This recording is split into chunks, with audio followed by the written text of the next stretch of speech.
बस बस बस, अभी डॉक्टर डॉक्टर कहते हैं।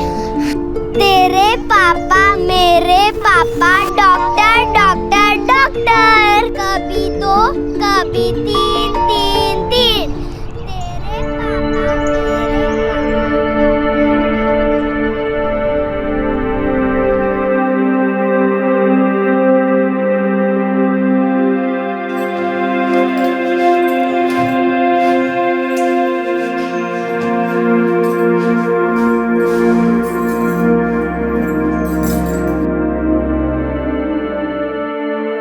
मासा, मासा के है? सब्जी कोनी से घर पे, बाजार जाके ले आऊं? ठीक है, तो जल्दी वापस आ जाना। अब जुगनी को साथ ही ले जाती हूँ। गुनगुन तो पूजा के घर में खेल रही है। ठीक है, जा। जी। तेरे पापा मेरे पापा डॉक्टर डॉक्टर डॉक्टर, फिर से तेरे पापा मेरे पापा डॉक्टर डॉक्टर। जुगनी छोरी, हमारे साथ बाजार आवेगी? मैं चॉकलेट दिलाऊंगी ना? हाँ दिलाऊंगी। माई मुझे भी चाहिए चॉकलेट, हमारे लिए भी लाना। तारे लिए भी लाऊंगी, पूजा के लिए भी लाऊंगी। ठीक सर?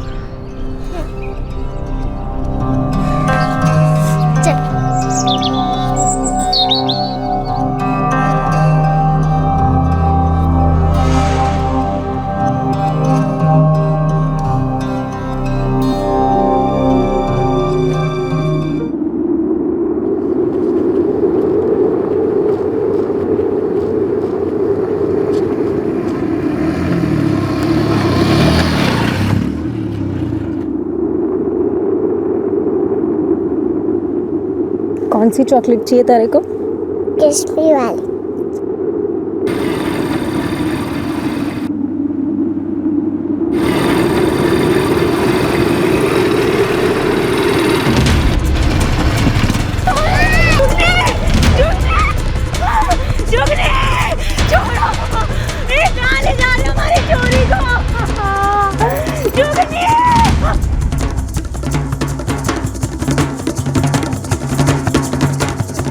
जरूरत थी 3 साल की बेटी को धूप में ले जाने की? अरे चुप कर तू। 6 दिन पहले जोधपुर में जो अपहरण हुआ था वो नहीं दोनों ने किया। आप उन मोटरसाइकिल वालों को क्यों नहीं पकड़ते? वही उगलेंगे ना कि किसके कहने पर किया उन्होंने ये सब।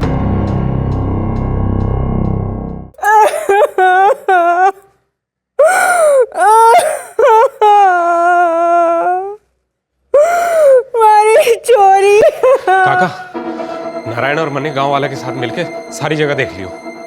और वो समर सिंह रो ढाबो है हाईवे पे, उसने फोन किया था, पर मोटरसाइकिल वाला दिखे कौन? मैंने हमारी चोरी वापस जी। सब तेरी गलती है। गुनगुन के साथ आंगन में खेल रही थी वो। क्या जरूरत थी 3 साल की बेटी को धूप में ले जाने की? अरे चुप कर तू। ये कौन सा वक्त है ताने मारने का? और उसने क्या मालूम था कि इसके साथ ऐसा कुछ हो जाएगा? हमारी समझ में तो ये ना आ रहा है कि हमारी जुगनी को कोई अगवा क्यों करेगा। देखिए, मन ने कोई खबर ना आया कि ये सब कैसे हुआ। मैं दुकान पर था, हमारे बापू का फोन आया कि हमारी लुगाई बाजार गई थी। वहां पर 2 लोग मोटरसाइकिल पर आए, हमारी लुगाई से हमारी बच्ची को छीन कर भाग गए। दिनेश, आसपास के सभी थानों का अलर्ट करो। अभी ज्यादा टाइम नहीं हुआ है, बहुत दूर नहीं निकले होंगे और निकलने भी नहीं चाहिए। सर, इस वक्त आपकी पत्नी कहाँ है? मोटरसाइकिल पर 2 लोग थे और बच्ची की उम्र 3 साल है। मैं बच्ची की फोटो और मोटरसाइकिल की डिटेल्स भेजता हूँ।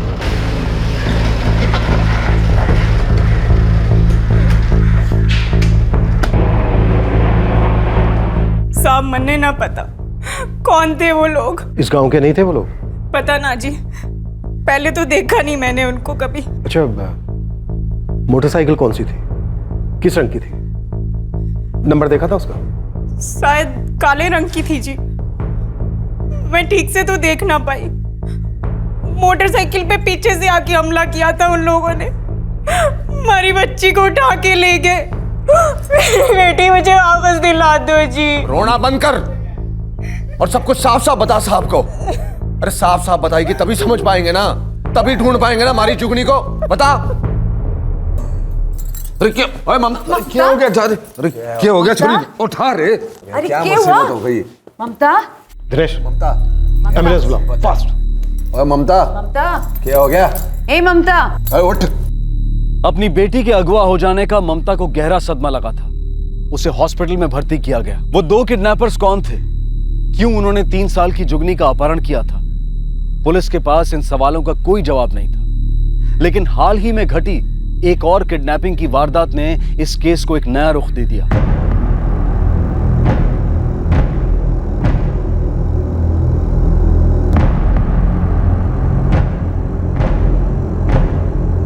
सर इस किडनैपिंग में कहीं इन दोनों का हाथ तो नहीं है? ये तो हमें ममता ही बताएगी।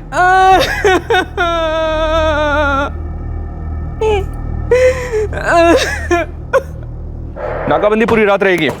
उस इलाके में कई छोटे रास्ते और गलियां हैं। पेट्रोलिंग टीम से कहो कि राउंड लगाती रहे, और जैसे ही कोई लावारिस मोटरसाइकिल मिले तो तुरंत इन्फॉर्म करे।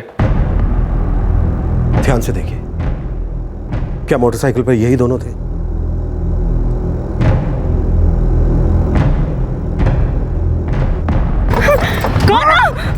अरे छोड़ो छोड़ो, यही दोनों लोग थे। हमारी बेटी को मुझसे छीन के ले गए। कौन है ये दोनों? कौन है ये लोग? 6 दिन पहले जोधपुर में जो अपहरण हुआ था वो नहीं दोनों ने किया था। तब से फरार हैं दोनों। तो आपको ये जानकारी थी कि ये दोनों इस गांव में हैं? अगर हमें इसकी जानकारी पहले से होती नारायण, तो ये दोनों कभी के गिरफ्तार हो गए होते। तो आप क्यों नहीं जाकर पकड़ते?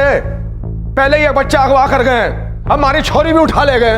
ये फोटो भी है आपके पास, तो पकड़ दे क्यों नहीं? जाइए पकड़िए इन्हें। शांत शांत शांत हो जाइए। इस वक्त तुम पर क्या बीत रही है मैं समझ सकता हूँ। हम तुम्हारी बच्ची को ढूंढ कर रहेंगे, ये काम है हमारा। तलाश जारी है, हमने हर जगह पर नाकाबंदी की हुई है।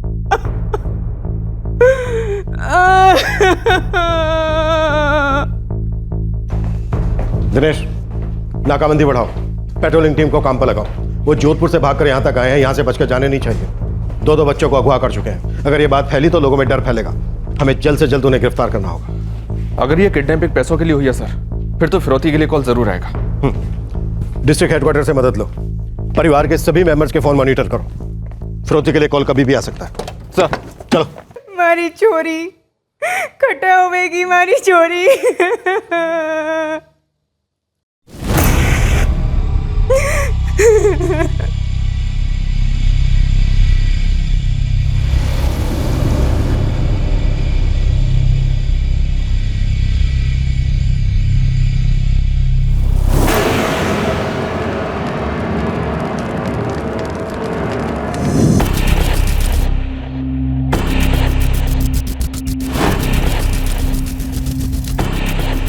ममता ने जिन 2 किडनैपर्स को आइडेंटिफाई किया था, ये वही किडनैपर्स थे जो जोधपुर में हुई किडनैपिंग में भी शामिल थे। पुलिस अनुमान लगा रही थी कि ममता के परिवार को भी फिरौती के लिए कॉल आएगा। जोधपुर के किडनैपिंग के केस में भी ऐसा ही हुआ था। दरअसल फिरौती के कॉल की वजह से ही बच्चे के पेरेंट्स को पता चला था कि उनके बेटे का अपहरण कर लिया गया है।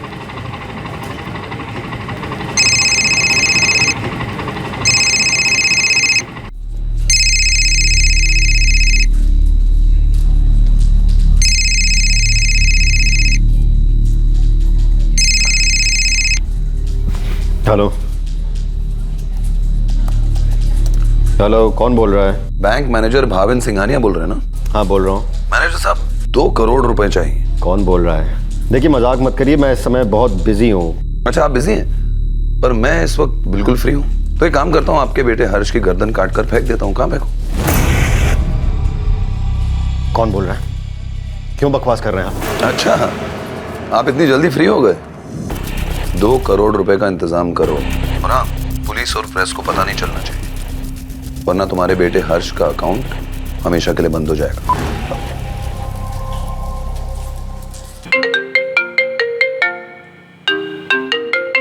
यस मिस्टर अबी, जल्दी आ रहे हो क्या आज? हर्ष कहाँ पर है अंकिता? पार्क में खेल रहा है। तुम तुरंत अभी के अभी पार्क में जाओ, चेक करो वो वहां पर है या नहीं। क्या हुआ भाविन? तुमसे जितना कह रहे प्लीज अंकिता उतना करो। अभी कभी पार्क में जाओ, चेक करो हर्ष वहां पर है कि नहीं। मैं भी वहां पहुंच रहा हूं। लेकिन भाविन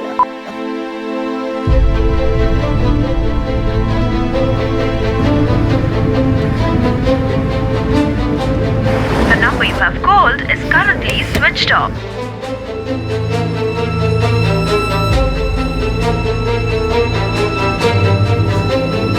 हर्ष!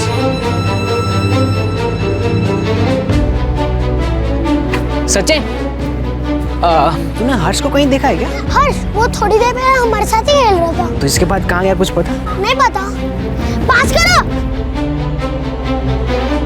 हर्ष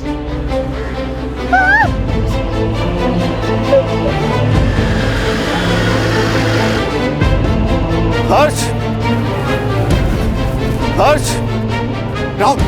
राहुल! बेटा हर्ष कहाँ है? नहीं अंकल, मैं खुद उसे ढूंढ रहा हूँ। उसके फ्रेंड्स बता रहे थे कि कुछ देर पहले वो यहीं पे था। हाँ हाँ। उसके बाद कहाँ गया पता नहीं। भाविन, भाविन मुझे हर्ष कहीं नहीं मिला। मैंने सब जगह ढूंढ लिया। और तुम्हें कैसे पता चला कि हर्ष यहाँ नहीं है? क्या हुआ? हर्ष को बोलो ना भाविन, क्या हुआ? किस नंबर से फोन आया था? 444-567-8898। लेकिन सर अभी स्विच्ड ऑफ आ रहा है। मैंने बहुत बार ट्राई किया। आप बिल्कुल फिक्र मत कीजिए, हम लोग नंबर ट्रेस करेंगे, पता चल जाएगा कि किसने कॉल किया है। आपके पास हर्ष की कोई रीसेंट फोटो होगी? हाँ, एक मिनट। सब प्लीज हमारे हर्ष को ढूंढ दीजिए सब प्लीज। आप बिल्कुल चिंता मत कीजिए, हम अभी सर्च ऑपरेशन शुरू करेंगे। शिवशंकर, इसका प्रिंट आउट निकालो और हर थाने पहुंचा दो, फास्ट।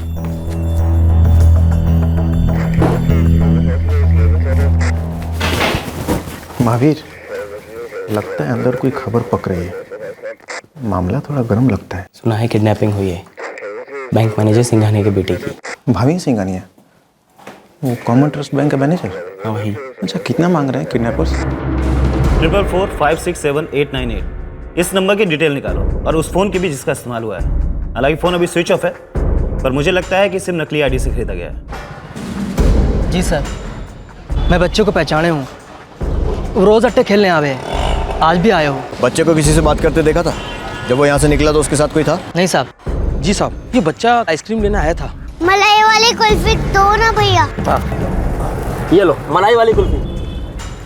उसके साथ कोई था? जी नहीं साहब। उसको किसी के साथ जाते देखा? यकीन से तो नहीं कह सकता साहब, पर एक गाड़ी पास में रुकी हुई थी। शायद मैंने इस बच्चे को उस गाड़ी में बैठे देखा था। कौन सी गाड़ी थी? सफेद रंग की, काफी देर तक रुकी हुई भी थी। आधे घंटे बाद मैं भी बच्चा ने भी गाड़ी में जाते देखे। एक आदमी भी उसके साथ था। गाड़ी का नंबर याद है? नहीं साहब, कार का नंबर तो नहीं देखा, जरूरत महसूस नहीं हुई। अंकल हर्ष हमारे साथ फ्रिज भी खेल रहा था। हर्ष! हर्ष! ये ले डर।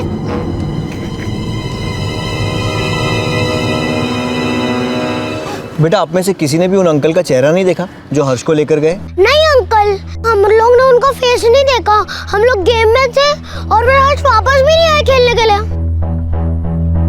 आई होगी कोई सफेद गाड़ी। और साहब, हमें सच्ची में कुछ नहीं पता। अब साहब, यहाँ तो घड़ी सारी गाड़ी पार्क हो गए हैं और साहब हमने नहीं देखा हर्ष बाबा को किसी भी गाड़ी में जाते हुए। नहीं देखा का मतलब क्या है? आने जाने वाले लोगों पर नजर रखना ही काम है ना तुम्हारा? माफ़ कर दो साहब, गलती हो गई। पर उसको कोई जबरन नहीं ले जा रहा था। अगर कोई ले जाता तो मुझे जरूर पता चलता, पर ऐसा कुछ नहीं हुआ। हर्ष की किडनैपिंग के संदिग्ध की पहचान पुलिस को हो गई थी, जो इस वक्त फरार थे। उनके फोटोज आसपास के सभी पुलिस स्टेशन में सर्कुलेट कर दिए गए थे। उसी फोटो को देखकर ममता ने इस बात की पुष्टि की थी कि उसकी बेटी जुगनी को अगवा करने वाले किडनैपर्स भी वही हैं। ऑफिसर, जिन दो किडनैपर्स की आपको तलाश है, उन्होंने यहाँ जैसलमेर के एक गांव में एक और किडनैपिंग की है। बच्ची की मां ने फोटो देखकर कंफर्म किया है कि यही दोनों थे। इंस्पेक्टर, बात थोड़ी अजीब सी है। शैलेश कौशिक इस केस का मेन सस्पेक्ट है, लेकिन इन्वेस्टिगेशन से हमें पता चला कि उसका भाई राजेश कौशिक 4 साल से अंडरग्राउंड था। कई सारे फ्रॉड केसेस दर्ज हैं उसके नाम। अचानक से वो बाहर आता है और दोनों भाई मिलकर यहाँ जोधपुर में हर्ष को किडनैप करते हैं और उसके 6 दिन बाद ही एक और बच्ची उठाते हैं, वो भी जैसलमेर से। कहीं कोई रैकेट तो नहीं चला रहे? आपके शहर से उन्होंने 8 साल के एक बच्चे को किडनैप किया और यहाँ से 3 साल के एक बच्चे को। उन दोनों भाइयों को जल्द से जल्द पकड़ना होगा इंस्पेक्टर। जो गलती हमसे हुई वो आपसे ना हो, इसके लिए आपको मुस्तैदी से काम लेना होगा। ममता बेटी, हिम्मत रख, जुगनी आ जाएगी, कुछ ना होएगा उसे। गलती तारी से ममता, क्या जरूरत थी उसे साथ ले जाने की? समझण जी, ममता को क्या पता था कि ऐसा भी कुछ हो जाएगा? ठीक है, मैं चुप ही रहती हूँ। दुख तो इस अकेली कोई से, जुगनी मारी कोई लगती ना से। नहीं बापू, कोई फोन नहीं आया है, पुलिस को भी कुछ नहीं पता चला है। नारायण बेटा, कहीं ये सूर्यकांत और नीरज की साजिश तो ना है? तन्ने क्या लागे? मरने भी यही ला गया बापू कि ये इन दोनों की मिली भगत है, पर जब तक पुलिस इन दोनों को पकड़ेगी नहीं तब तक नहीं पता चल जाएगा ना कि किसने किया ये कांड। जिस किसी ने भी किया बापू, मैं उसे ना छोड़ूंगा, जान से मार दूंगा मैं।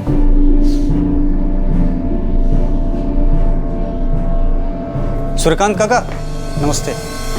मेरे कान एक बात पड़ी, सोचा आपको बता दूं। रघुवीर काका को शक है आप पे, और बात निकलेगी ज़रूर, तो आप ख्याल रखिएगा।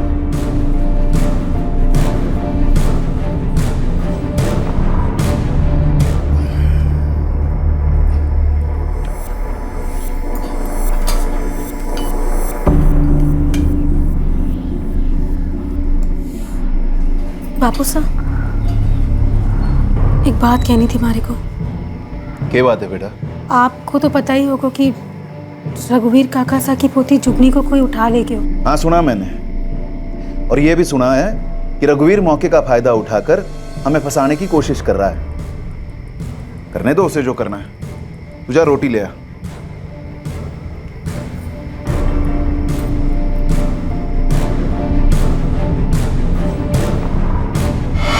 पहला अपहरण एक शहर में हुआ था और दूसरा उसके 6 दिन के बाद नजदीकी गांव में। क्या इन दोनों किडनैपिंग्स के बीच में कोई कनेक्शन था? क्या यह किसी बच्चा उठाने वाले गैंग का काम था?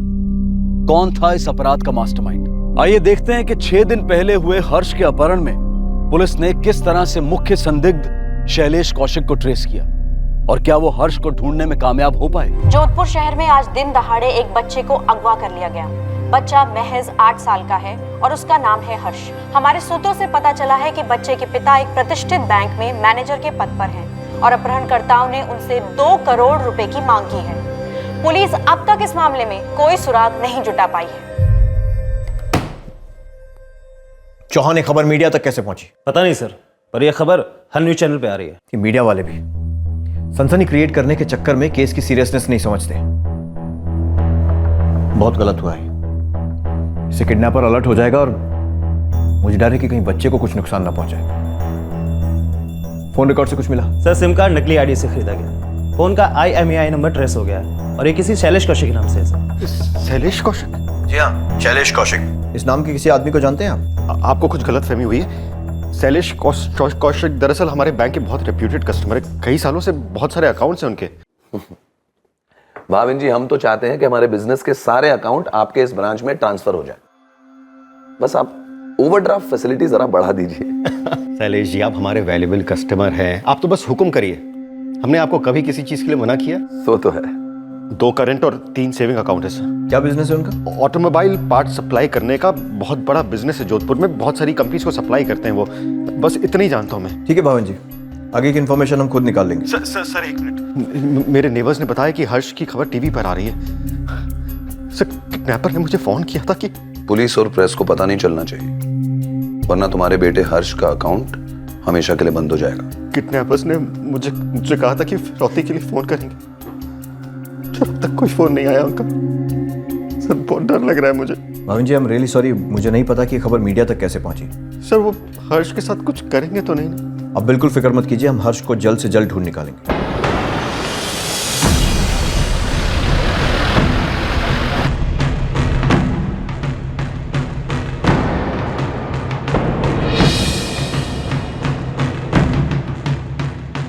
कौन सी गाड़ी थी? सफेद रंग की साहब। शायद मैंने इस बच्चे को उस गाड़ी में बैठे देखा था।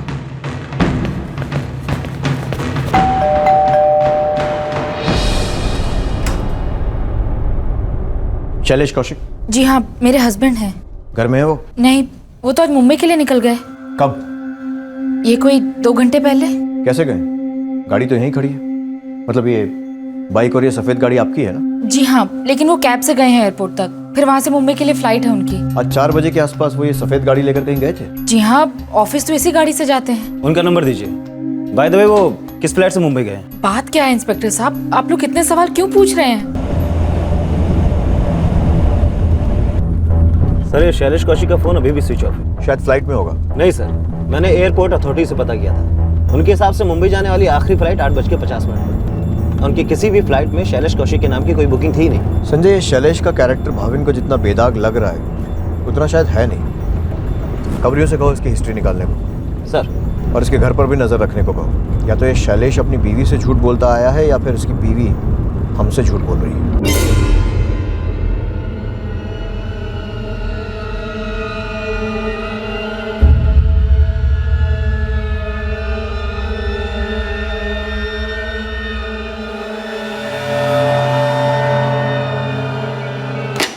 सर, ये शैलेश कौशिक का कैरेक्टर काफी दाग धब्बा हो रहा है सर। क्या क्या कारनामे किए? सिर्फ दिखावे के लिए पैसे वाला है, वरना सर से लेके पांव तक कर्जे में डूबा हुआ है, जुए की लत की वजह से। लेनदार पीछे पड़े हैं और उधार की रकम करोड़ों में। किडनैपर्स ने भी 2 करोड़ मांगे, मतलब ये प्राइम सस्पेक्ट है। महंगे शौक और गलत आदतें अक्सर क्राइम की जड़ बनते हैं। सर एक बात और, ये शैलेश खानदानी ठग लगता है। इसका छोटा भाई राजेश, उसके भी कारनामे कुछ कम नहीं है सर। धोखाधड़ी और ठगी के कई केस हैं उस पर सर। लोगों को चूना लगाकर 4 साल से फरार है। हर एक को ना अच्छे से तलाश करो, कुछ भी छूटना नहीं चाहिए। सर मेरे पति ऐसे नहीं है, उन्होंने कुछ भी गलत नहीं किया है। तो फिर छुपा हुआ क्यों है? वैसे आपको तो पता ही होगा ना। मुझे इसके बारे में कुछ भी नहीं पता। और आपका देवर, वो कहाँ है? सर मुझे नहीं पता, मैंने तो उसे देखा भी कई साल पहले था। क्योंकि वो भी फरार है आपके पति की तरह। देखिए विद्या जी, अगर आपका पति आपको कांटेक्ट करता है तो आप सबसे पहले हमें इन्फॉर्म करेंगे, और यही बेहतर होगा आपके लिए और आपके पति के लिए भी। पर इंस्पेक्टर साहब, मुझे तो लगा वो शरीफ आदमी है। सब दिखावा था, उसका भाई भी फ्रॉड है। हो सकता है उन दोनों भाइयों ने मिलकर हर्ष को किडनैप करने का प्लान बनाया। लेकिन हमारा हर्ष कब मिलेगा? हम उन्हें पैसे भी दे देंगे, पर उनका पैसों के लिए भी कोई फोन नहीं आ रहा है सर। देखिए, आप फिक्र मत कीजिए, हम लोग पूरी कोशिश कर रहे हैं शैलेश और राजेश को ट्रेस करने की। जैसे ही वो दोनों हाथ लगे, हर्ष भी जरूर मिल जाएगा।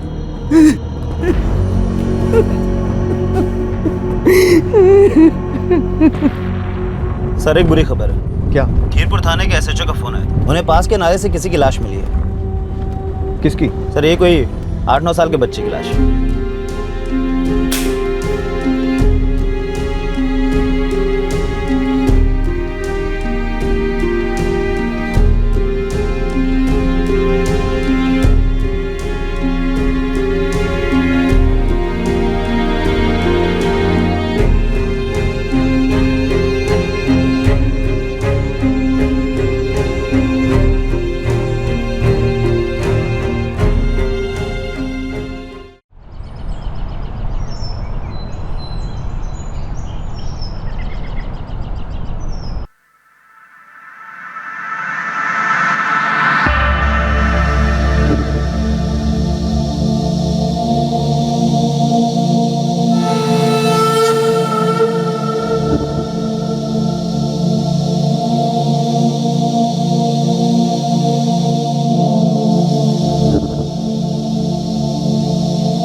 सर पूरी रात हाईवे पर छानबीन की, छोटे बड़े रास्ते भी छान मारी पेट्रोलिंग टीम ने, लेकिन शैलेश कौशिक और राजेश कौशिक का कहीं कोई पता नहीं चला। और ना ही फिरौती के लिए कॉल आया अभी तक। जी हाँ सर। लेकिन बड़ी अजीब बात है, जोधपुर वाले केस में फिरौती के लिए तुरंत कॉल आया था सर, लेकिन यहां पूरा दिन बीत गया है और अभी तक कोई कॉल नहीं आया। चल क्या रहा है इनके दिमाग में? चाहते क्या है?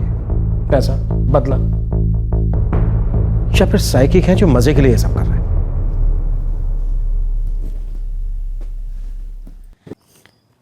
जमाईसा, अभी भी ममता कमजोर से, ध्यान रखिएगा। आप कहना क्या चाहते हो मासा? मैं और माही इसका ख्याल ना रखें? अस्पताल में पूरी रात जागा रहा हूं मैं, ये कोई नहीं दिखा आपको? ना जमाईसा, ऐसी बात नहीं है। फिर कैसी बात है ससुर जी? समझाओ, हमें समझाओ। मैं अच्छी तरह जाने हूं इसने अस्पताल में बैठ के क्या चुगली की है मेरे और मेरी माई के बारे में, सब जाने हूं मैं। जरूरत क्या थी इसे घनी दोपहरी में जुगनी को अपने साथ ले जाने की? गलती इसकी और भुगत हम रहे। ये तो चुपचाप अस्पताल में जाके सो गई। ऐसा सारा दुख तो इसे होवे।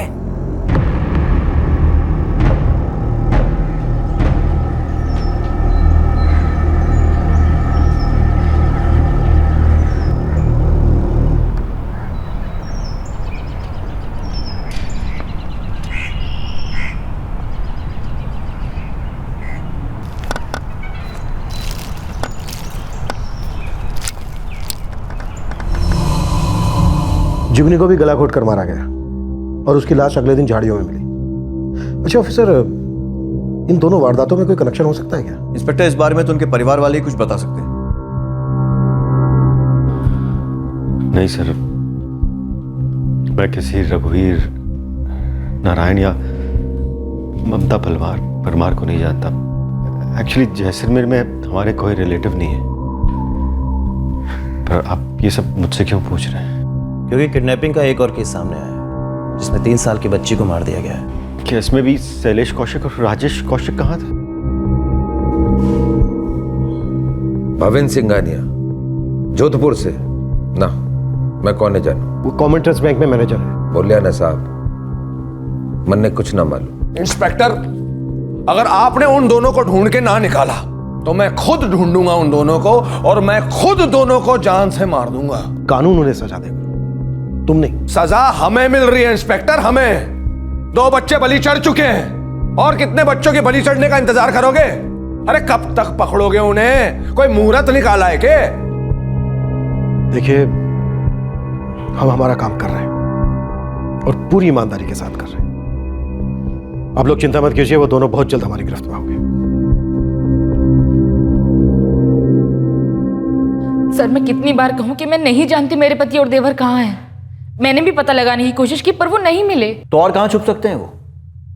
हमने उनके गांव बाड़मेर में उनके माँ बाप से भी बात की है। उनके पास भी आप जैसा ही जवाब है कि उन्हें कुछ नहीं मालूम। आपके पति और उसके भाई ने 2 खून किए हैं, 2 मासूम बच्चों के खून।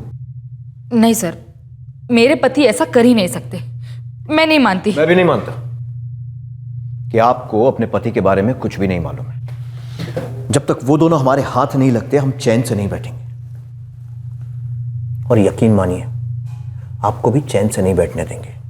तो आपके लिए बेहतर यही होगा कि आप हमारी मदद करें ताकि हम उन दोनों को किसी और मासूम की जान लेने से रोक सकें। सर, जोधपुर से इंस्पेक्टर राठौड़ का फोन आया था। उनका कहना है कि हर्ष का परिवार भी जुगनी के परिवार को बिल्कुल नहीं जानता। एक ही हफ्ते में 2-2 किडनैपिंग और 2-2 हत्याएं होती हैं और किडनैपर्स को एक भी पैसा नहीं मिलता। आखिर मकसद क्या था उनका? सर, जोधपुर वाले केस में उन लोगों ने फिरौती मांगी थी, लेकिन इस केस में ममता को फिरौती का कोई कॉल नहीं आया। कहीं ऐसा तो नहीं कि ये दोनों वारदातें अलग अलग हों और कोइंसिडेंटली आपस में जुड़ रही हैं? सोचने वाली बात यह है कि एक जैसी 2 वारदातों में किडनैपर्स एक कैसे हो सकते हैं? उन्होंने हर्ष को किडनैप किया, ठीक उसके 6 दिन बाद उन्होंने जुगनी को किडनैप किया, फिर दोनों को लगभग एक ही जैसे तरीके से मार डाला। नहीं दिनेश, कुछ ना कुछ कनेक्शन तो जरूर है और ये उन दोनों के गिरफ्तार होने के बाद हमें पता चला। मैं क्या कह रहा हूँ सुमित्रा, तू जाके मिला उन्हें। मैं जाऊंगा तो बेकार में बात बिगड़ जाएगी। और वैसे भी उस नारायण को बात करने की कोई तमीज ना है। जैसा आप बोले।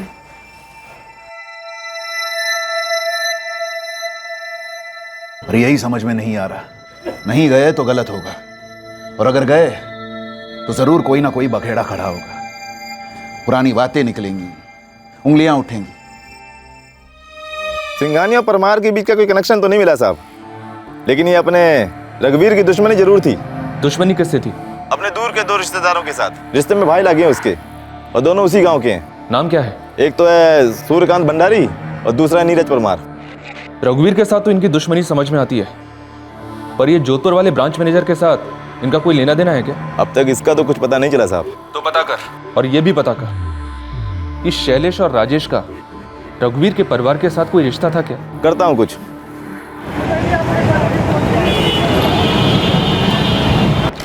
सर, शैलेश ने भाविन को फिरौती के लिए जिस नंबर से फ़ोन किया था वो अभी भी स्विच ऑफ है। और शैलेश की बीवी विद्या, उसने जो नंबर दिया था वो भी स्विच ऑफ है। कहीं शैलेश राजस्थान से बाहर तो नहीं चला गया? आसपास के जितने भी स्टेट्स हैं सबको अलर्ट कर दिया है और साथ ही दोनों भाइयों की फोटो भी भेज दी है। जब से जुगनी बेटी अगवा हुई ना, मैं तब से जानता था कि रघुवीर भाई साहब मुझे इस मामले में जरूर घसीटेंगे। साहब मैं कह रहे हूँ, महाराज जुगनी की मौत से कोई लेना देना नहीं है। अरे हमारा पर विश्वास करो साहब। साहब अरे सर, उस झगड़े को तो पूरा साल बीत गया। तब गुस्सा था, अगर ऐसा ही कुछ करना होता तो तभी कर देते, इतना इंतजार थोड़ी करते। ये भी तो हो सकता है कि 1 साल मौके का इंतजार किया हो आपने। के बात का इंतजार साहब? दुश्मनी जहर की तरह हुए, जितना पालो जहर उतना ही फैले शरीर में। और मैंने वो जहर पालो को नहीं छोड़ दियो। सरपंच बनने का सपना 2 साल पहले ही रघुवीर फाइसा ने पीछे हटने से मना जो कर दियो। और आज तो मैं जुगनी बेटी की अंतिम विधि में जाने की सोच रहा हूँ।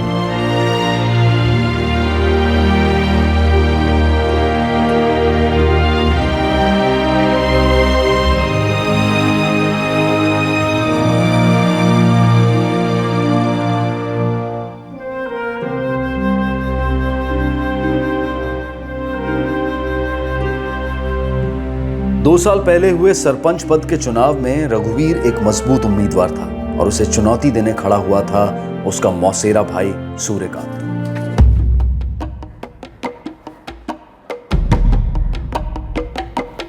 खम्मा गणी भाई साहब। गणी खम्मा सूर्यकांत, अरे बड़ी जोर शोर से तैयारी चल रही है मन्ने हराने की। हाँ, आपको हराने की ना भाई साहब, चुनाव में जीतने की। अब आप सरपंच बनो या मैं, घी तो खिचड़ी में ही पड़ेगा। वैसे भी आप तो एक बार सरपंच बन चुके हो, इस बार मने बन जाने दो।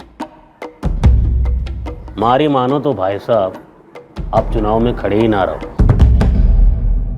हमारे पास पूरे गांव को समर्थन है। अगर थारे पास समर्थन है तो डर क्यों रहा से? मन्ने लागे है कि तू हमारे खिलाफ लड़ने से डर गया है। अरे देख, सीधों से गणित है सूर्यकांत, जिसने ज्यादा वोट मिलेंगे वही जीतेगा। ये गणित तो आप पर भी लागू हुए ना भाई साहब। काका बड़े बुजुर्गों का कहना मानते हैं। बापू कह रहे हैं ना इलेक्शन से हट जाओ तो हट जाओ, हार से बच जाओगे, इज्जत भी बनी रहेगी। मारो तो ये ख्याल थो कि 2 भाइयों के बीच मुकाबला ना हो तो ही अच्छा है। अब जब हो ही रहा है तो मारी जीत तो तय है।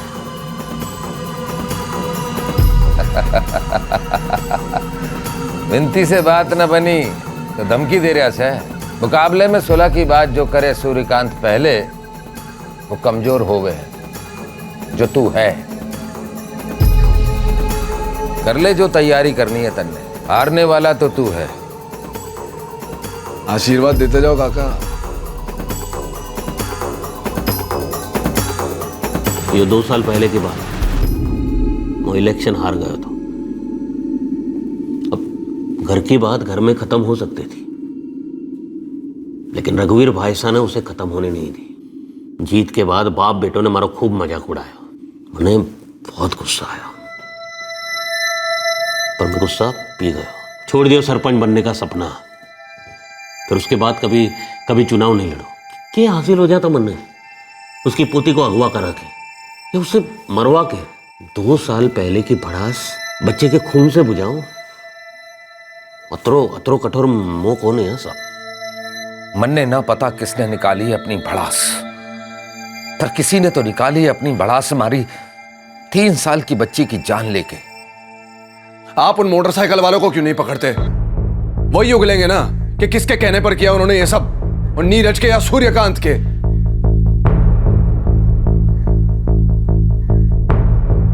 कौन सा बदला और कैसा बदला? जमीन मेरे और रघुवीर के बापू ने मिलकर खरीदी थी। हिस्सेदारी का मामला था, भाइयों की आपस की बात थी। हर दूसरे घर में जमीन को लेकर झगड़े तो होते ही रहते हैं। जमीन दोनों ने मिलकर खरीदी थी, लेकिन मालिक सिर्फ वो था। तो जाहिर सी बात है ये बात आपको अच्छी तो लगती नहीं होगी, क्योंकि रघुवीर अपनी मनमानी करता था। मनमानी ना साहब, सीना चोरी। नहीं, ये बात एकदम गलत है काका। न 70% आपको और 30% हमारा। नहीं, यूं कहाँ के इंसाफ है भाई? इसमें गलत क्या है? तुम करते क्या हो? सिर्फ मजदूरी, बाकी बीज, खाद, कीड़े मारने की दवा, ये सारा खर्चा हम उठाते हैं। जब पैसा हमने लगाया तो मुनाफा भी हमारा ही होगा ना। तुम्हें खेत में सिर्फ हल जोतना है और जमीन में तुम्हारा हिस्सा है 10%। ये तो बापू का दिल बड़ो है, इसलिए 30% दे रहे हैं राजी राजी। भीख कोनी। अरविंद, भाई साहब आप पंचायत के कामों में लगे रहते हो और नारायण आपके बाकी के धंधे संभालने में। सभी जाने हैं, हमारा बेटा और बहू बीज बोने से लेकर फसल काटने तक सारा काम करते हैं और हमें सिर्फ 30%। हमें तो बराबर का हिस्सा चाहिए। मारे से बराबरी कर रहे मारे से तन्ने क्या लागे कि तुम्हारे खेत न जोतेगा तो हमारी जमीन बंजर हो जाएगी। अरे 2-4 मजदूर लगा देंगे तो सारा काम हो जाएगा, समझा? जो काम थोड़ी सी मजदूरी में हो सके ना, उसके लिए तन्ने हिस्सा दे रहे से, और तू लालच कर रहे है। चल नारायण, हम भी जमीन के मालिक थे, पर वो हमें मजदूर समझता था। हमारी भी मजबूरी थी जो हम सह रहे थे। पहले वो सीनाजोरी कर रहा था और अगले साल सीनाजोरी आपने की। सारा मुनाफा खुद रख लिया, उसे उसका हिस्सा दिया ही नहीं।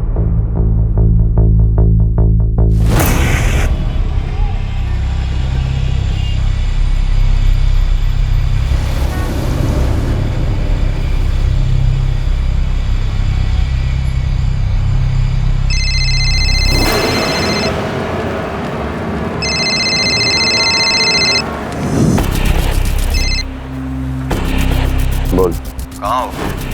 नहीं बता सकता। जेल के डर से यहाँ छुपे हुए हैं, लेकिन ये जिंदगी भी तो जेल जैसी है।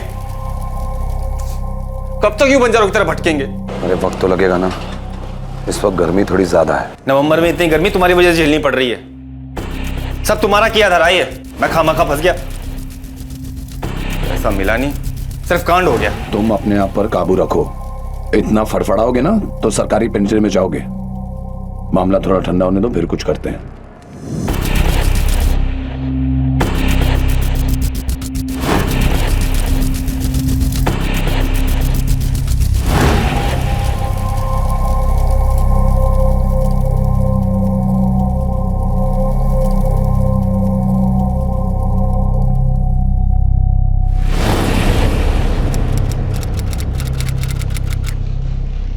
बिल्कुल झूठ बात है ये साहब जी।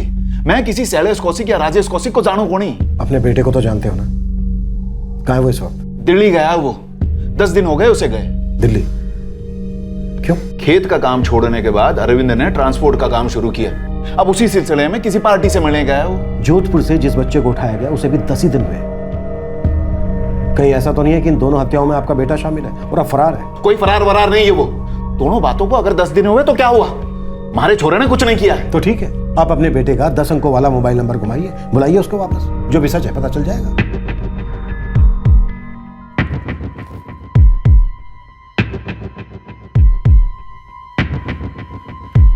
The number you have called is currently not reachable. Please try again later. Thank you. उसका फोन पहुंच के बाहर है। सिर्फ फोन ही नहीं, मुझे लग रहा है आपका बेटा पहुंच के बाहर। पर कोई बात नहीं, हम इंतजार करेंगे, लेकिन तब तक आप कहीं और नहीं पहुंच सकते जब तक कि आपका बेटा हमारी पहुंच में नहीं आता।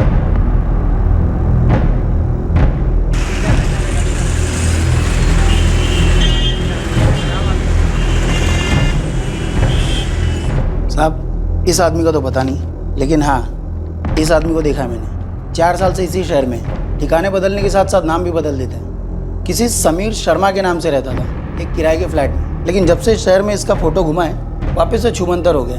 थोड़े थोड़े दिन में लॉज बदल देते हैं, लेकिन है इसी शहर में। पता लगाओ कहाँ छुपा है। सारे लॉजेस छान मारो, इससे पहले कि किसी और को अपना शिकार बनाए। हमें पकड़ना है उन्हें। सर, शैलेश कौशिक का भाई राजेश इलाहाबाद में कहीं छुपा हुआ है और इलाहाबाद पुलिस का पूरा इन्फॉर्मेशन नेटवर्क उसके पीछे लगा हुआ है। गुड। अगर एक भाई हाथ लग गया तो दूसरे को ढूंढना मुश्किल नहीं होगा। और सर हाँ, सारथीपुर पुलिस स्टेशन से फोन आया था। दोनों भाइयों के बीच की दुश्मनी उनको किसी और ही एंगल पे ले गई है। मतलब? सर अभी तक कुछ कंफर्म नहीं है, पर यह मामला शायद किसी बाबा से जुड़ा हुआ हो सकता है।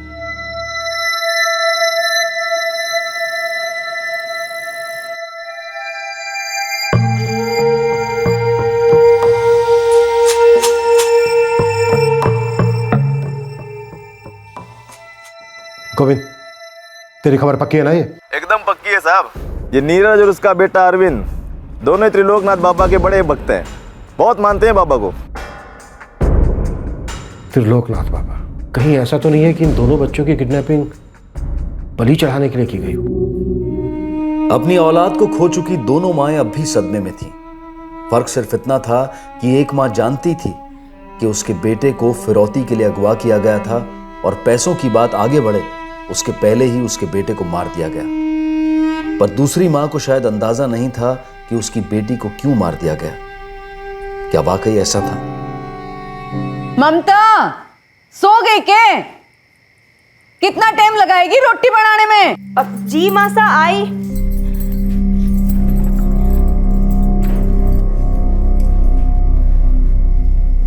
मासा एक रोटी बेलन में आधो घंटा लगे के? और लाई भी तो जली हुई रोटी। दूसरी ले आती हूँ मासा। अब और आधा घंटा राह देखू के तेरी? लाती हूँ। ओ ममता, बापू और मेरी थाली दोनों में रोटी ना है। तो जल्दी हाथ चला वरना मेरा हाथ चल जाएगा, समझी?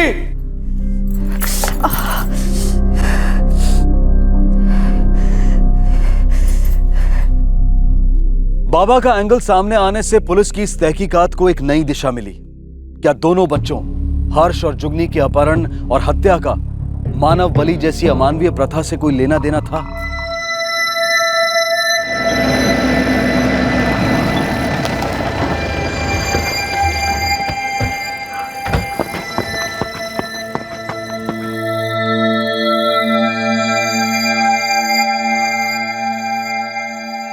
बाबा,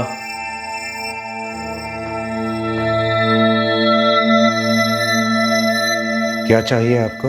हमें आपसे कुछ सवाल करने हैं। चलिए हमारे साथ। किस संबंध में? हत्या और अपहरण के संबंध में। आप तो अंतर्यामी है ना, सबके सवालों के जवाब देते हैं, तो हमारे भी दीजिए, लेकिन थाने चलकर। मेरा किसी की हत्या या अपहरण से क्या संबंध?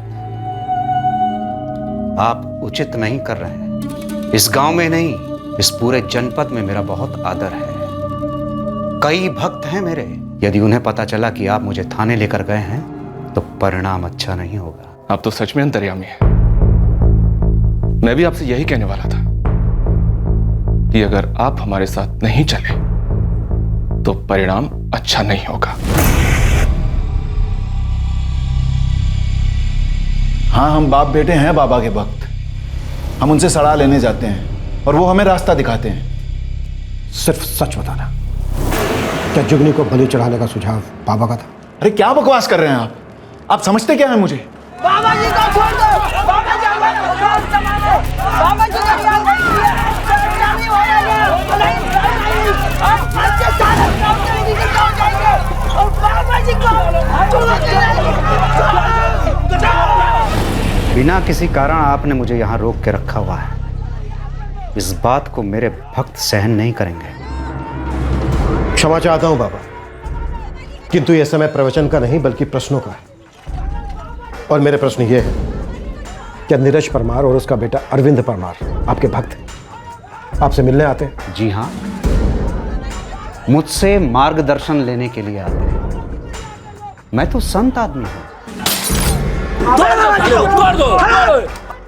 बाहर उमड़ी भीड़ को देखकर आप अनुमान लगा सकते हैं। भक्तों को पूजा पाठ और भगवान में आस्था रखने के उपदेश देता हूं।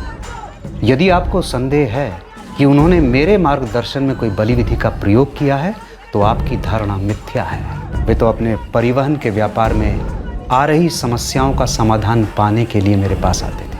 समस्या तो उन्हें अपने भाइयों से भी थी बाबा। इस विषय में आपको लगा? इस विषय में मुझे कोई जानकारी नहीं।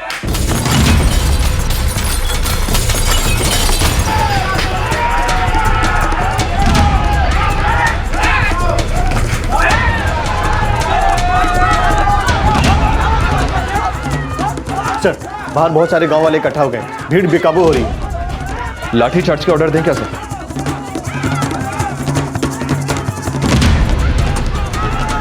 नहीं दिनेश, बाबा आप जा सकते हैं। बाहर आपके भक्त आपकी प्रतीक्षा कर रहे हैं। धन्यवाद। कम से कम एक बार आपसे भेंट अवश्य होगी। कल्याण हो।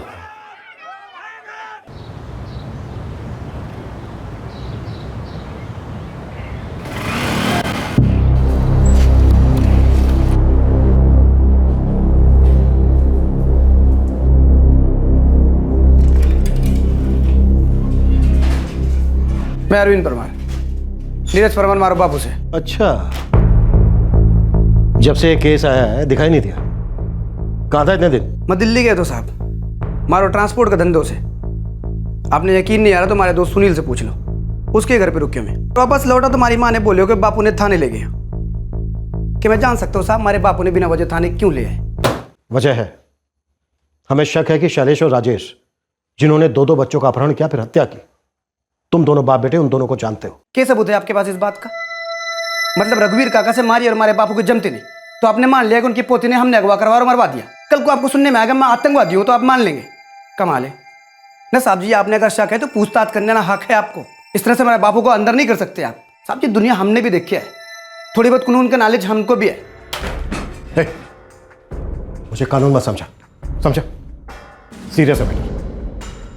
7 दिन के अंदर 2 बच्चों का मर्डर हुआ है, इसलिए मैं जो भी तेरे से पूछ रहा हूं चुपचाप सीधे सीधे जवाब दे। त्रिलोकनाथ बाबा तेरे और तेरे बापू का मार्गदर्शक है, उसी के कहने पर तुमने बच्चों की बलि दी।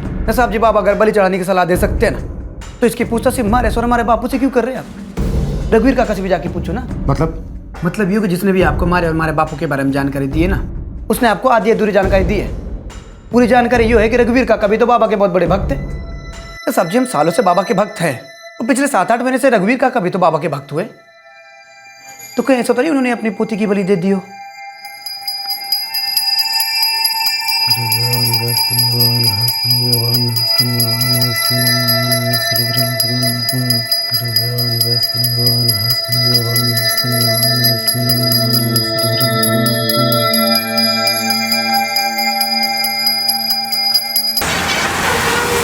वहां दूसरी ओर इलाहाबाद पुलिस राजेश कौशिक के ठिकाने के बहुत करीब पहुंच गई थी। इस केस का पहला संदिग्ध हाथ लगने को था।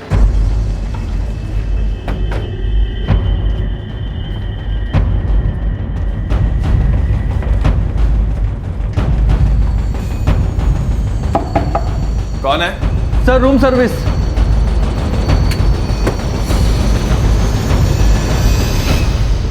राजेश कौशिक, तूने बहुत नाम और एड्रेस बदल लिए। अब तेरा एक ही परमानेंट एड्रेस होगा, वो भी जेल। कहां है तेरा भाई शैलेश? बोल, कहां है शैलेश? अब तो मन ने पक्का यकीन हो गया है कि हमारी बेटी को अरविंद और उसके बापू नहीं मारा है।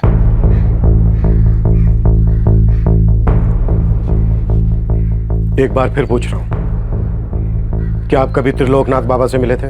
कहो ना साहब, मैं किसी से ना मिलियो। मैं देवी का भक्त से, किसी बाबा का नहीं।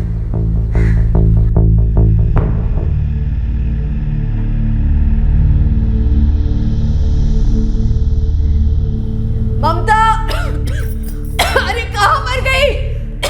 देख क्या किया तूने ममता। ममता देख, दूध उबल रहा है, सब्जी चल रही, क्या कर रही है तू? तेरा बाप देता है पैसे दूध और सब्जी खरीदने के लिए, कल हुई पता नहीं ध्यान कहां रहता है।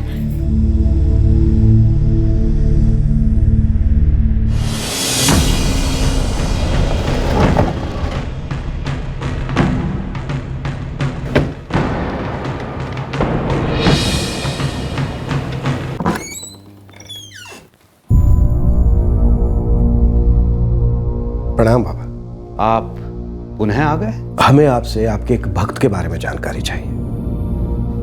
क्या आप भिरू गांव के रघुवीर परमार को जानते हैं? यदि आप अभी भी यही सोच रहे हैं कि मैंने किसी को बलि चढ़ाने का परामर्श दिया है तो आप अभी भी दिशाहीन हैं। संभवतः आपने मेरा प्रश्न ठीक से सुना नहीं है बाबा। मैंने आपसे पूछा, क्या आप भिरू गांव के रघुवीर परमार को जानते हैं?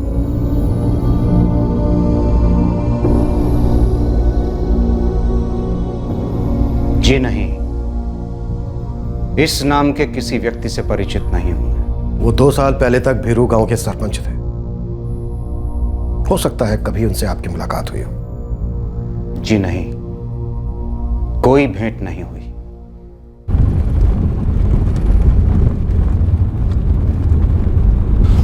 सर लगता है अरविंद ने हमें गुमराह करने के लिए झूठ बोला है। लगता तो ऐसा ही कुछ है। दिनेश, जब से ये केस हमारे पास आया है तब से एक ही बात मेरे दिमाग में घूम रही है। पुलिस उनके पीछे पड़ी थी, लेकिन इसके बावजूद उन्होंने रिस्क लिया। भेरू गांव आकर दिन दहाड़े बिना चेहरा ढके एक और किडनैपिंग की। इससे तो उनके ऊपर खतरा और बढ़ जाता है। और इतना ज्यादा खतरा उठाने के बावजूद उन्होंने फिरौती के लिए नारायण या फिर रघुवीर को फोन तक नहीं किया। राजेश कौशिक जी, जोधपुर में आपका स्वागत है। खातिरदारी में कोई कमी तो नहीं रह गई ना? वैसे एक बात बता दूं तुझे, तेरे भाई का घर, उसकी प्रॉपर्टी, सब कुछ सील होने वाला है। बाड़मेर में गांव का घर, वो भी। और हाँ, तेरे भाई की बीवी भी हमारी कस्टडी में है। अब बचा है तेरा भाई शैलेश, वो और हाथ आ जाए, फिर पूरी फैमिली का हॉलिडे पैकेज यहीं पे करेंगे। फोन लगा उसे, तेरा नंबर तो जरूर उठाएगा वो। मैं तो बेकार में फंस गया सर। मैं मानता हूं मैंने 4 साल पहले बहुत सारे फ्रॉड किए थे, लेकिन ये किडनैपिंग और मर्डर, इसमें मेरा कोई हाथ नहीं है। मुझे तो पता भी नहीं था वो बैंक मैनेजर के बेटे को शैलेश ने किडनैप किया था। जब शैलेश इलाहाबाद आया तब उसने मुझे बताया। मतलब दोनों बच्चों को मारने के बाद शैलेश तेरे पास आया था? नहीं सर, दूसरी बच्ची के मर्डर के बारे में शैलेश को भी कुछ नहीं पता। मैं 4 साल से इलाहाबाद में छुपा हुआ था। हर्ष को मारकर शैलेश भी वहीं आ गया। हीरू गांव तो कोई गया ही नहीं सर। तेरी स्टोरी तो सुन ली, अब तेरे भाई की स्टोरी सुनते हैं। फोन लगा उसे, लगा फोन। और याद रखना, अगर तेरा भाई हाथ नहीं आया ना, तो उसके कर्मों की सजा भी तू ही भुगतेगा। फोन लगा। शैलेश के भाई राजेश का कहना था कि उसका इन अपहरण और हत्या के केसेस से कोई लेना देना नहीं था। उसके मुताबिक भीरू गांव में हुई वारदात में शैलेश भी शामिल नहीं था। राजेश क्या सच बोल रहा था या फिर यह उसकी साजिश थी पुलिस को गुमराह करने की? राजेश पुलिस को अपने भाई शैलेश के बारे में इंफॉर्मेशन देने के लिए तैयार हो गया था। ऐसा लग रहा था कि जोधपुर में हुए 6 साल के हर्ष के मर्डर का केस जल्द सॉल्व होने वाला था, लेकिन भीरू गांव में हुए 3 साल की जुगनी के अपहरण और हत्या की गुत्थी और भी उलझती जा रही थी। अब यह मत बोलना कि बाबा भी झूठ बोल रहे हैं, क्योंकि बाबा रघुवीर से कभी मिले ही नहीं। नसब जी, मैं भी झूठ नहीं बोल रहा हूँ। हमारी लुगाई गवाह है इस बात की। भारती, अटे आ, बता साहब ने क्या बोला था कांता काकी ने तारे से? जी साहब, कुछ 8 महीने पहले कांता काकी मिली थी मारे को। नीरज भाई से और अरविंद किसी बाबा के पास जावे से? हाँ, त्रिलोकनाथ बाबा। कैसे? बहुत अच्छे है काकी। इनको या बाबू साहब को कभी काम धंधे में कोई दिक्कत हो गए ना, तो बाबा के पास ही जाते हैं। और बाबा के दिए उपाय से फायदा भी हुआ है काकी।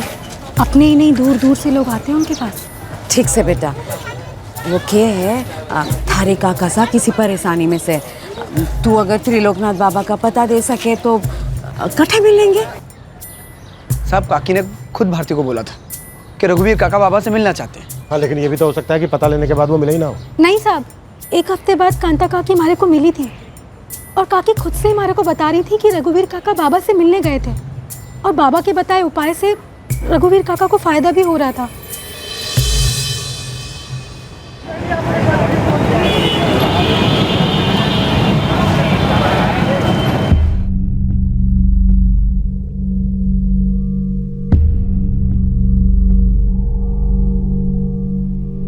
क्या बकवास कर रहा है तू? मामला भी ठंडा नहीं पड़ा है। पता है मुझे, ये बताने के लिए फोन किया तूने? मैंने कहा था ना इमरजेंसी होगी तभी फोन करना। कहीं पुलिस तुझ तक पहुंच तो नहीं गई? नहीं, लेकिन जल्दी पहुंच जाएगी और फिर तुझ तक भी। देख भाई, मेरी बात मान, दोनों सरेंडर कर देते हैं। बिना बात में 2 खून के इल्जाम है तेरे सर पर। तूने कहा उस बच्चे को मारा है और मैं तो बिना बात के ही फंस गया। हर्ष को तो तूने अकेले ने मारा था ना, और तेरे चक्कर में पुलिस ने मुझे भी वांटेड डिक्लेयर कर दिया है। तू रोना बंद कर, अपनी बारी भूल गया तू? याद नहीं तुझे जब सबके पैसे लेकर तू फरार हो गया था? तब इतने दिनों के लिए मैंने तुझे पाला था, सारे खर्चे मैंने किए थे। तब तो बहुत ऐश कर रहा था, तू मजे कर रहा था सचिन शर्मा बनके। मैंने सिर्फ फ्रॉड किए थे, तेरी तरह किसी को जान से नहीं मारा था। फिर भी मेरे सिर पर 2 खून के इल्जाम है और दोनों के दोनों गलत है। गलत इल्जाम मुझ पर भी लगा है। वो दूसरी बच्ची कौन है मैं जानता भी नहीं। इसीलिए तो कह रहा हूं भाई, सरेंडर कर देते हैं। कम से कम सर पे जो गलत इल्जाम है वो तो हट जाएंगे और हो सकता है सामने से अरेस्ट हो तो सजा भी कम हो जाए। मुझे ऐसा क्यों लग रहा है कि तू पुलिस के साथ है और मुझे पकड़वाने में उनकी मदद कर रहा है? राजेश, तूने मुझे धोखा दिया। मैंने भरोसा करके तुझे बताया कि मैं कहां, और तूने अपने भाई को धोखा दिया।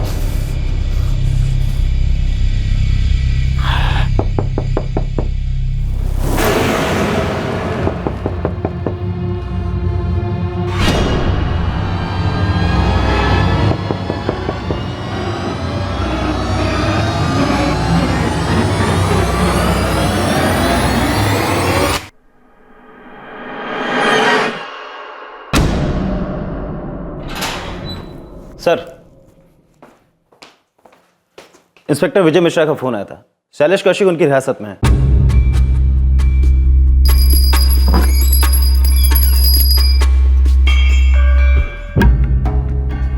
आप फिर से आ गए?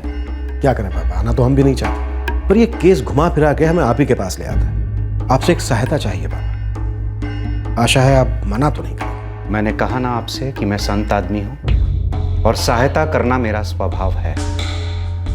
पुलिस की सहायता करने में भी मुझे प्रसन्नता होती। पूछिए। उस दिन आपने कहा था कि रघुवीर परमार नाम के किसी व्यक्ति को आप नहीं जानते। जी।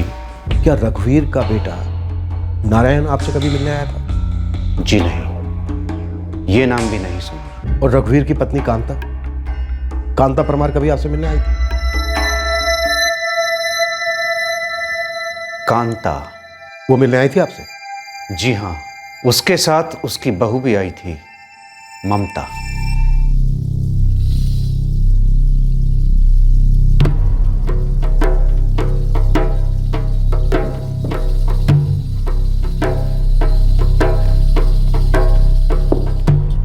पता है शैलेश, अगर मैं पुलिस वाला नहीं होता ना, क्रिकेटर होता। बहुत रिकॉर्ड तोड़ता। वो प्रोफेशन ही चेंज हो गया। अब रिकॉर्ड नहीं है, हड्डियां टूटती हैं। 206 है ना, सारी की सारी तोड़ डालूंगा। फटाफट बोलना शुरू कर दे, बोल। वो बच्चा हर्ष, मैंने किडनैप किया था उसे।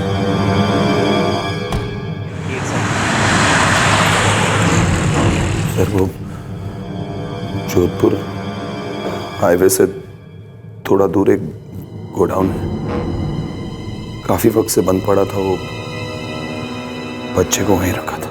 पूरे रास्ते हर्ष चुपचाप बैठा रहा, कोई सवाल नहीं किया उसने? नशे की दवा कोल्ड ड्रिंक में मिलाकर पिलाई थी उसे। हेलो। 2 करोड़ रुपए का इंतजाम करो। पुलिस और प्रेस को पता नहीं चलना चाहिए, वरना तुम्हारे बेटे हर्ष का अकाउंट हमेशा के लिए बंद हो जाएगा। वो हर्ष को वहीं छोड़कर आया था मैं घर वापस। फोन करके पता करने ही वाला था कि पैसों का बंदोबस्त हुआ या नहीं। टीवी पर न्यूज़ देखी। जोधपुर शहर में आज दिन दहाड़े एक बच्चे को अगवा कर लिया गया। बच्चा महज 8 साल का है और उसका नाम है हर्ष। हमारे सूत्रों से पता चला है कि बच्चे के पिता एक प्रतिष्ठित बैंक में मैनेजर के पद पर हैं और अपहरणकर्ताओं ने उनसे 2 करोड़ रुपए की मांग की है। पुलिस अब तक इस मामले में कोई सुराग नहीं जुटा पाई है।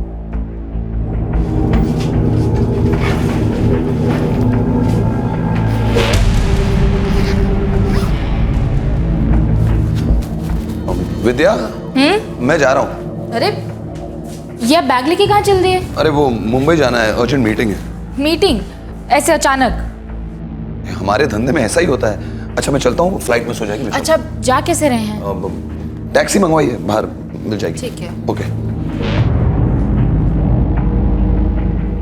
ओ, भाविन को मैं जानता था, बैंक का मैनेजर था। मुझे लगा वो आसानी से कर देगा 2 करोड़ का अरेंजमेंट। और कौन कौन था तेरे साथ? तेरा भाई या तेरी बीवी या फिर दोनों? नहीं सर, मेरे साथ कोई नहीं था। मेरे माँ बाप, भाई कोई नहीं था। सब मैंने किया। और भीरू गांव में जो 3 साल की बच्ची अगवा हुई थी, उसे तूने कैसे? नहीं साहब, भीरू गांव मैंने किसी को नहीं मारा। मैं आज तक भीरू गांव गया भी नहीं हूँ। मैं तो सीधा जोधपुर से इलाहाबाद चला गया था अपने भाई के पास। क्या बकवास है ये? अब ये क्या नया तमाशा शुरू किया आप लोगों ने? हैं? मेरी माई को क्यों घसीटा जा रहा है? चुप। अब अगर एक शब्द भी आगे बोला ना, तो यहां से घसीटते हुए पुलिस स्टेशन लेकर जाऊंगा। बहुत टाइम से तेरी बदतमीजियां बर्दाश्त कर रहा हूं, बस अब एक शब्द भी आगे नहीं। क्योंकि अब हमें लगने लगा है जुगनी की मौत में कहीं ना कहीं उसी के परिवार का कोई सदस्य शामिल है। अरे क्यों लेके जा रहे हैं? हमने क्या किया है? हाँ? वाह साहब जी वाह, हमारे घर की बच्ची मर गई और इल्जाम भी हमारे सर पे मर रहे हो। ऐसा कोई पहली बार नहीं हुआ है जब अपनों ने अपनों का खून बहाया, और न ही ये पहली बार हुआ है कि परिवार के किसी सदस्य ने अपने परिवार को बचाने के लिए झूठी कहानी मंडी ताकि पुलिस को गुमराह किया जा सके। हाँ जी संजय जी, कहिए। दिनेश जी, हर्ष का मर्डर और किडनैपिंग शैलेश ने किया है, वो भी अकेले। और जुगनी? जुगनी केस में दोनों भाइयों का कोई लेना देना नहीं है। मतलब? हो सकता है बच्ची की माँ को धोखा हुआ हो। हाँ, मैं लेके गई थी ममता को बाबा के पास, पर ये बात मैंने आपसे छुपाई तो ना है। पर बताई भी तो नहीं। हाँ, नहीं बताई। ये आपने मुझसे पूछो कौन ही, और बाबा के पास ले जाना पाप थोड़ी ना हुआ है। बिल्कुल पाप ना है कांता जी, पर बाबा ने हमें बताया आप अपनी बहू को क्यों लेकर गई थी उनके पास।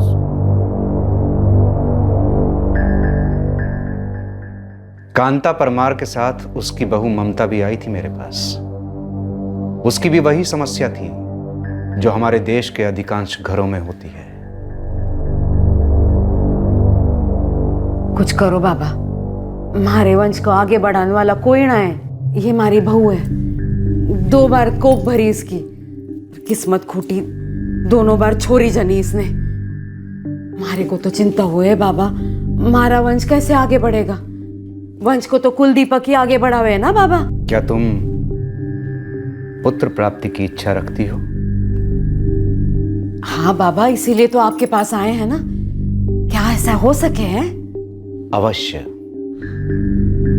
इनकी इच्छा पूरी होगी।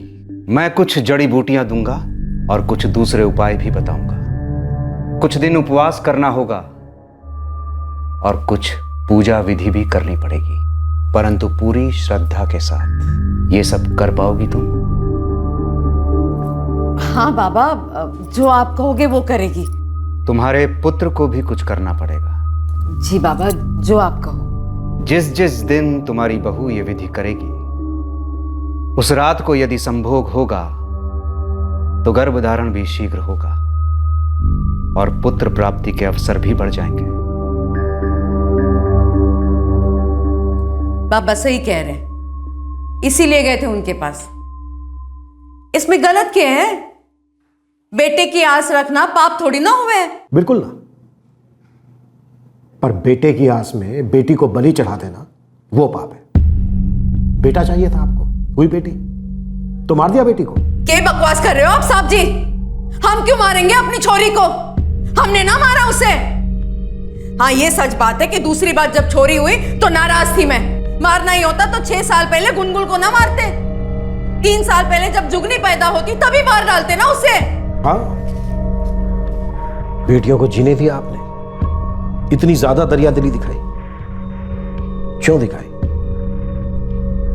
इसका जवाब तो अब आपकी बहू ही देगी। क्या मतलब? मतलब ये कि इसने हमसे झूठ बोला था। शैलेश और राजेश कौशिक वो थे ही नहीं जिन्होंने जुगनी को अगवा किया था। पर फिर भी हमने जब उन दोनों की फोटो इसे दिखाई तो इसने तुरंत 1 सेकंड में उन्हें पहचान लिया। जी साहब, यही दोनों लोग थे। हमें लगता है कोई नहीं आया था मोटरसाइकिल, किसी ने किडनैप नहीं किया जुगनी को। क्यों? मैं सही कह रहा हूं ना ममता जी?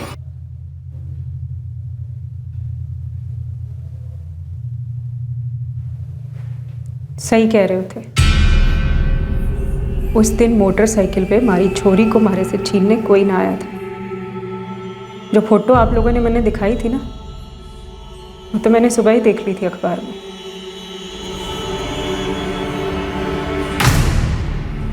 ये कह रही है तू ममता? वही कह रही हूँ जो कहना चाहिए, जो आज तक ना कह पाई। तारे से, तारे बेटे और मारे मरद नारायण परमार से, मारे पूजे ससुर जी रघुवीर परमार से कि सड़ चुकी थी मैं। सड़ चुकी थी मैं जब से गुनगुन पैदा हुई थी। 6 साल से, 6 साल से हर दिन हर रात बस एक ही बात, बेटा क्यों ना पैदा हो रहा तन्ने, बेटा क्यों ना पैदा हो रहा तन्ने। दिन भर में जली कटी सुनती थी इस औरत की। सब्जी क्यों जल गई, दाल में नमक क्यों कम है, रोटियां क्यों जला दी, ध्यान कटे है तेरा। हताश हो गई थी मैं, अपने आप पे घिन आने लगी थी मैं।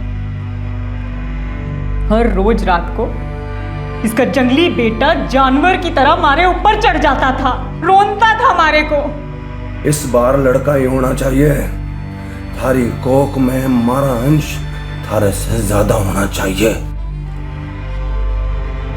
और पूरा दिन ये औरत हमारे सर पे नाचती थी, अपनी कड़वी जुबान में करम जली, जलम जली, कमजात ना जाने क्या क्या कहती थी। और रात को इसका बेटा फिर से हमारे ऊपर चढ़ जाता था। क्या करती साहब? अपनी पहली बेटी को ठीक से पाल भी ना पा रही थी मैं। कोलू के बैल की तरह सारा दिन काम करती थी और पूरा दिन इस औरत की जली कटी सुनती थी। सब कुछ छोड़ छाड़ के मैं अपने मायके भी ना जा सकती थी। गरीब है हमारे माँ बाप, 4 लप्पड़ लगा के कहते थे कि जा मर अपने ससुराल में, जो सुनना पड़े सुन, जो सहना पड़े सह, पर यहां मत आ। सबका बस मारे पे ही चलता था साहब। फिर जब मैंने दूसरी बेटी जनी तब तो अपनी जिंदगी और अपनी किस्मत दोनों को कोसने लगी। मैं जानती थी ये कमीने लोग और जीना हराम कर देंगे मेरा।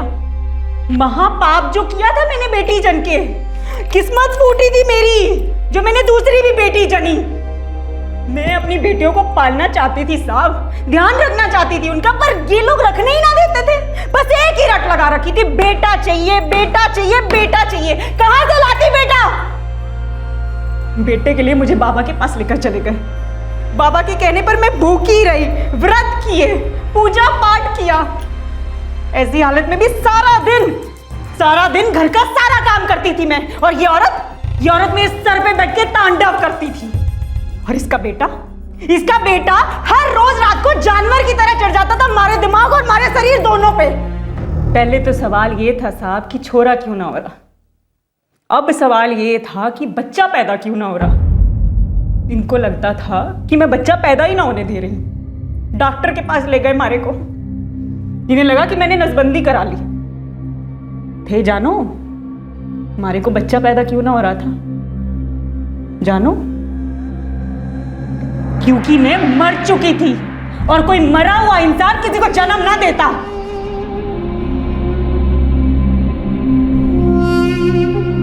मैं मर चुकी थी साहब,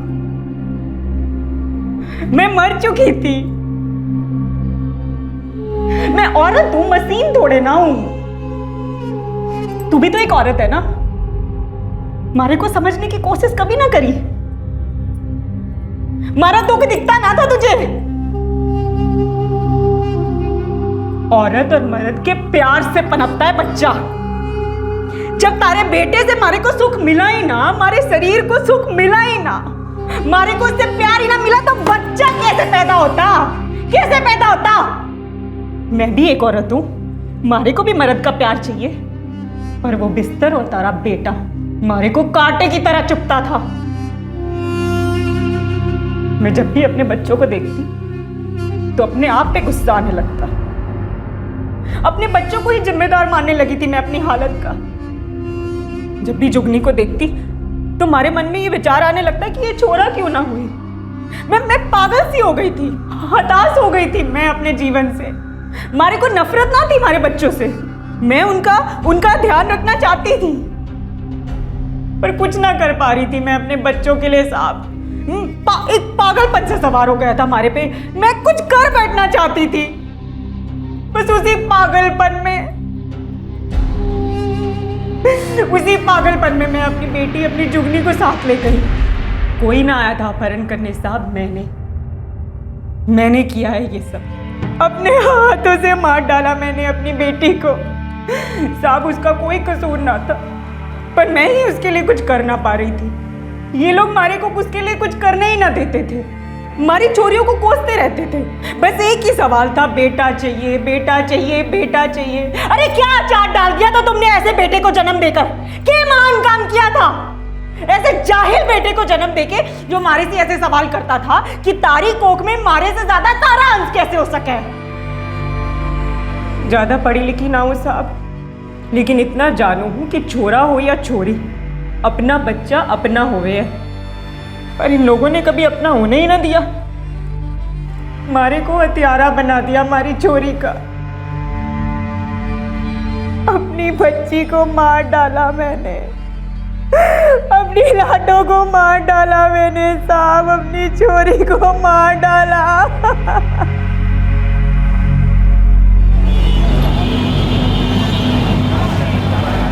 अफसोस की बात है चौधरी साहब, ना हम उस बच्चे को बचा पाए और ना आप उस मासूम बच्ची को। समझ में नहीं आ रहा है कि इस ममता पर हम गुस्सा करें या फिर रहम करें।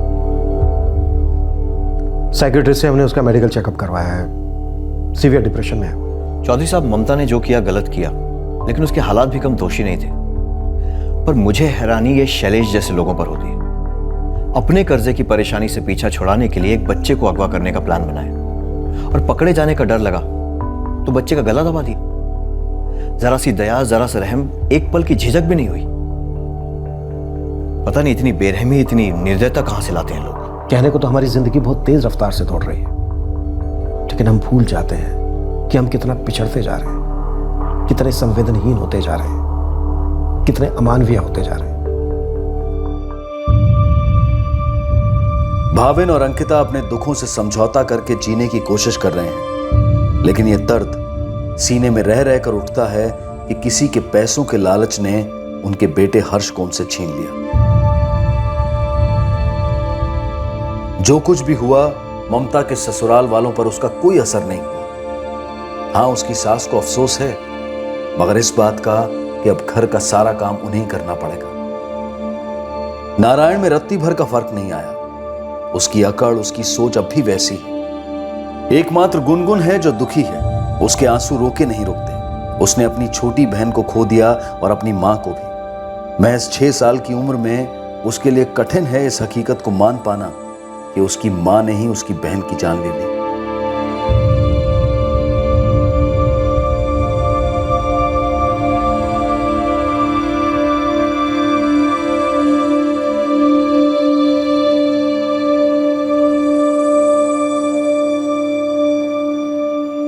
हर्ष सिंघानिया के अपहरण और हत्या के केस में शैलेश कौशिक पर आईपीसी की धारा 361 के तहत अपहरण और धारा 302 के तहत हत्या के चार्जेस लगाए गए हैं। ममता पर अपनी 3 साल की बेटी की हत्या के लिए धारा 302 लगाई गई है। पुलिस ने ममता को अपने सास, ससुर और पति के खिलाफ हैरेसमेंट का केस फाइल करने का विकल्प दिया था, लेकिन ममता ने इनकार कर दिया। दोनों मुजरिम इस वक्त न्यायिक हिरासत में हैं। ये दोनों केसेस किसी भी तरह से एक दूसरे से जुड़े हुए नहीं थे।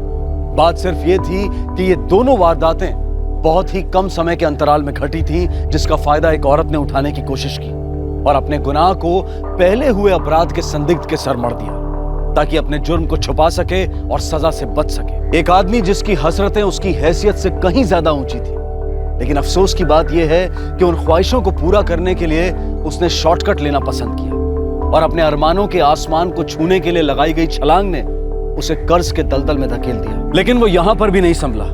इस दलदल से निकलने के लिए उसने एक संगीन अपराध किया, एक बच्चे को किडनैप किया। लेकिन जब एहसास हुआ कि ये चाल भी उल्टी पड़ गई, तो अपने आप को बचाने के लिए उसने उस मासूम बच्चे को मौत के घाट उतार दिया।